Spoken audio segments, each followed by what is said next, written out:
चार मोहल्ला और सुना लो कि अम्मा को बुला रहे हो। ऐसा लगेगा अम्मा कहीं भागी जा रही है, क्या अम्मा करते हो। ऐसे ट्रेन में बैठना, पूरा ट्रेन वाले उठ के पैसेंजर बस तुम्हें देखेंगे कि चिल्ला रहा है, लग रहा है कर अम्मा नहीं बका अम्मा।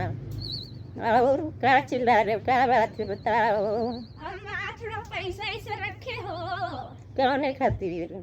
हमको ट्रेन में जाएंगे तो थोड़ा कोल्ड ड्रिंक ट्रेन का खाना खिलाना। हाँ मन वही मैंने मम्मा की याद आई, जब खाए पिए के ना रहेला तब मेरे अम्मा की तो की याद आवेला। ठीक है, क्या खाओगे? कोल्ड ड्रिंक यही खातिर जाओगे पीने खाने रास्ते में? क्या ट्रेन की चीज नहीं होला। हाँ यहीं से बना के ले चलूंगी लिट्टी या चोखा, ट्रेन में बैठ के खाना। हे भगवान, ट्रेन के खाना खाएंगे, पेट भर जाएगा जरा जरा से लेकर प्लेट में। चलो ठीक है, ले लेंगे। हाँ तुम बस यही काम करना कि बार बार सुसु बहाना मत बना देना कि जा रहा हूँ, ट्रेन में मत जाया कर देना सुसु करने।